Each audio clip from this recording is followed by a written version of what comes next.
안녕하십니까? 정성산TV입니다.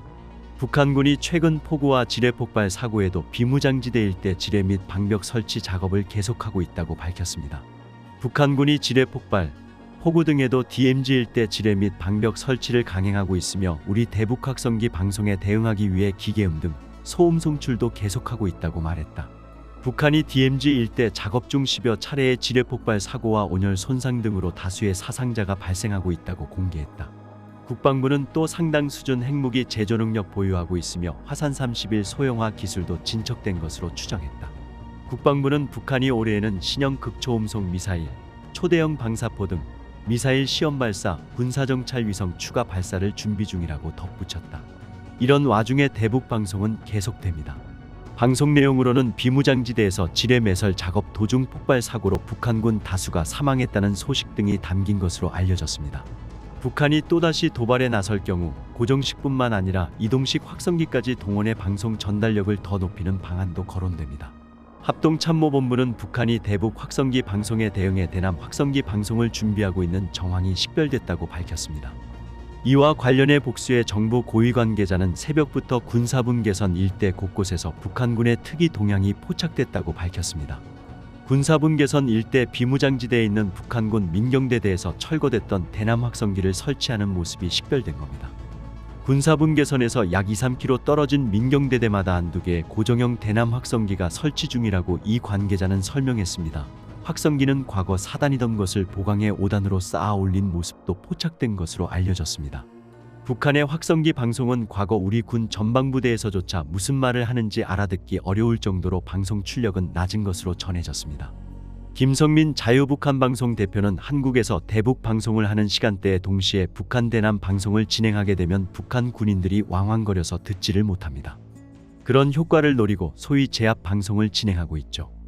한편 군은 북한의 물리적 도발에 대비해 그제부터 화력대기 태세를 한 단계 격상해 즉각 운용할 수 있는 포대기 수도 늘린 것으로 파악됐습니다. 북한군 수십 명이 중부전선 군사분 개선을 넘은 사실이 확인됐다. 북한이 3차 오물 풍선을 부양한 직후이고 우리 군이 대북 확성기 방송 재개를 준비하던 때다. 이들은 우리 군이 경고방송과 경고사격을 하자 바로 북으로 돌아갔다. 다행히 북한군의 대응 사격은 없었다. 군은 여러 정황상 일단 작업 중 길을 잃은 단순 침범 사안으로 판단하고 있다. 이성준 합동참모본부 공보실장은 브리핑에서 중부전선 지역 비무장지대 내에서 작업하던 북한군 일부가 MDL을 단순 침범하여 우리 군의 경고 방송 및 경고 사격 이후 북상했다며 이 외 현재까지 특이 동향은 없다고 밝혔다. 이어 당시 DMZ는 숯불이 우거져 있고 MDL 표식이 잘 보이지 않는 상태로 우리 군은 이들이 MDL에 접근하기 전부터 관측을 하고 있었다고 설명했다.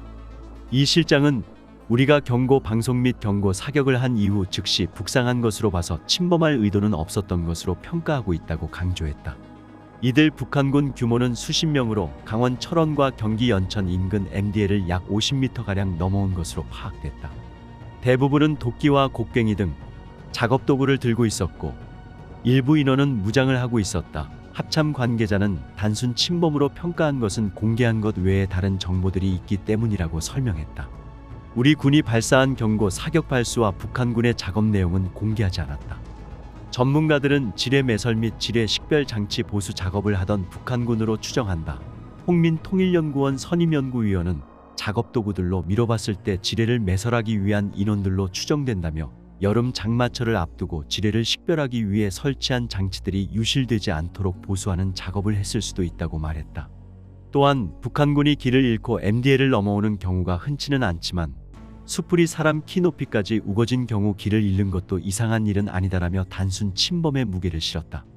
위성항 법장치 등으로 군사분 개선 위치를 파악하는 우리 군과 달리 북한군은 열악한 관측 장비 탓에 작업 중 간혹 군사분 개선을 넘는 일이 발생한다.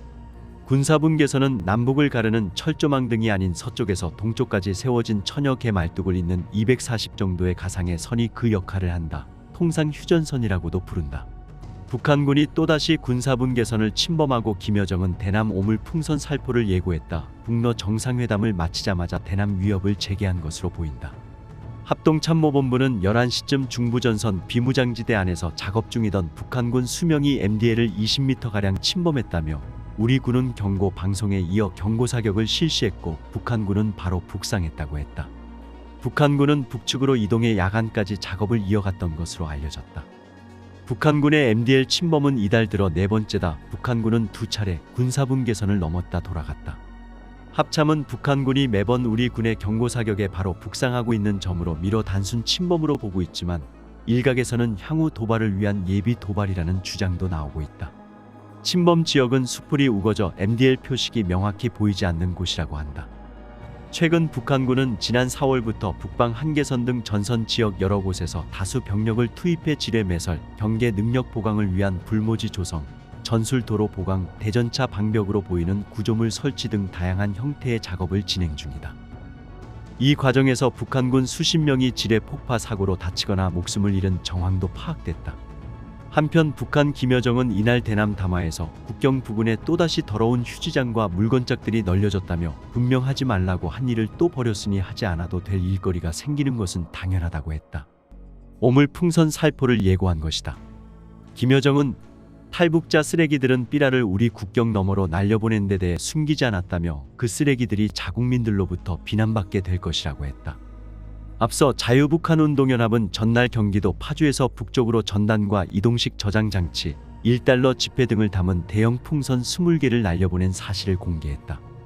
북한은 최근 우리 민간 단체의 대북 전단의 반발에 남한으로 오물 풍선을 4차례 날려보내면서 자기네 쪽으로 전단이 또 넘어온다면 몇십 배로 갚아주겠다고 했었다. 비무장지대는 전쟁이나 분쟁 등의 휴전 상태에서 군사 활동이 금지된 지역을 의미한다. 한반도에서는 1953년 한국 군사정전에 관한 협정 제1조 제1항에 의해 설정되었다. 남북을 가르는 군사분계선으로부터 각각 2km 범위 내가 비무장지대로 설정되었으며 서해의 임진강 하구에서 동해의 고성군 명오리에 이르기까지 약 248km에 달한다. 비무장이라는 말과는 달리 남북은 지난 70년간 이곳에서 군사적으로 대치하며 약 42만 건의 정전협정 위반 사례를 만들었다. 북쪽의 북방한계선과 남쪽의 남방한계선에는 각각 북한과 한국의 군대가 무장하고 철책을 두르고 있다. 1960년대 초반까지 DMZ에는 철책이 없었고 경계도 명확하지 않았다. 군사분계선 구역 설정은 1962년에야 완료됐다. 그 이전에는 휴전선을 넘어 귀순하거나 반대로 월북하는 일이 자주 발생했으며 무장공비 침투도 빈번했다. 1964년 한국의 한신 장군이 지휘하는 육군단 지역에서는 북한발 침투를 막겠다며 나무 울타리인 목책을 세웠다. 그러나 목책은 자주 갈아야 했고 시야를 가리는 단점이 있었다. 이후 휴전선 일대를 중심으로 북한군 특수부대가 청와대를 습격하려 한 일이 1사태와 무장공비 120명이 침투한 울진, 삼청 무장공비 침투 사건 등이 일어난다. 한미는 남방한계선을 따라 철책선을 세웠다. 당시 유엔군 사령관, 주한미군 사령관인 찰스 본스틸 3세 대장이 주도했다. 그는 1945년 한국전쟁 당시 한반도에 38선을 그은 장본인 중 한 사람이다. 철조망은 쇠기둥을 받고 그 사이에 철망을 두르는 방식으로 설치됐다. 윗부분은 Y자 모양으로 벌려놓고 철조망을 쳤다.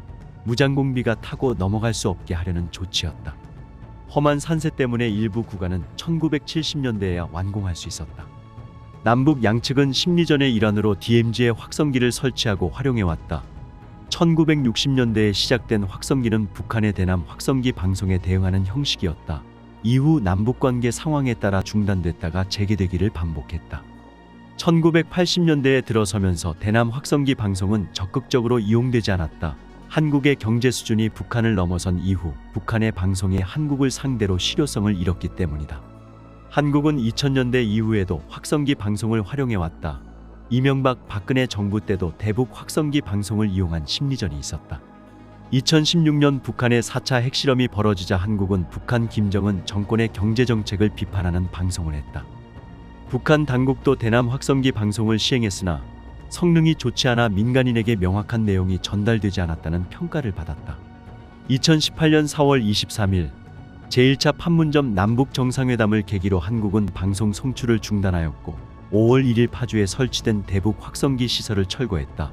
이후 대남 확성기 철거도 확인됐다. 그러다 최근 북한의 대남 오물 풍선 살포 사건에 대응해 지난 6월 9일부터 확성기를 이용한 대북 확성기 방송이 6년 만에 재개됐다. 재개 첫날에는 북한 전역의 상세한 일기예보와 더불어 삼성전자의 스마트폰 세계 38개국 출하량 1위 달성, 9.19 남북 군사합의 효력 정지 결정 발표 등의 내용이 전해졌다. 1970년대 후반 한국은 북한군의 남침에 대비한 대전차 장애물로 군사분 개선 이남 2km 지점인 남방한계선 상서부, 중부 전선의 높이 5-6m, 총 길이 30km의 콘크리트 장벽을 설치했다. 1990년대 북한은 이 장벽을 분단의 상징이라며 철거를 요구했다. 북한도 동서부 전선 여러 곳에 장벽 형태의 대전차 방어용 진지를 구축한 것으로 알려졌다. 최근 북한이 군사분 개선 북쪽 1km 지점을 따라 콘크리트 벽을 세우는 듯한 모습이 포착됐다. DMZ 북방한계선과 MDL 사이에 새로운 벽을 만드는 것이다. BBC 검증 탐사보도팀인 BBC Verify는 남북한 경계 7km 구간에 대한 미 상업위성업체 플래닛 PBC의 고해상도 위성 사진의 분석을 의뢰했다. 사진에서 DMZ 동쪽 끝 약 1km에 걸쳐 DMZ 근처의 최소 3개의 구간에서 장벽이 세워진 것으로 보인다. 경계선을 따라 장벽이 추가로 건설됐을 가능성도 있다. 정성산TV 좋아요, 구독, 알림은 큰 힘이 됩니다. 후원해주시는 모든 분들께 가열차게 멸공.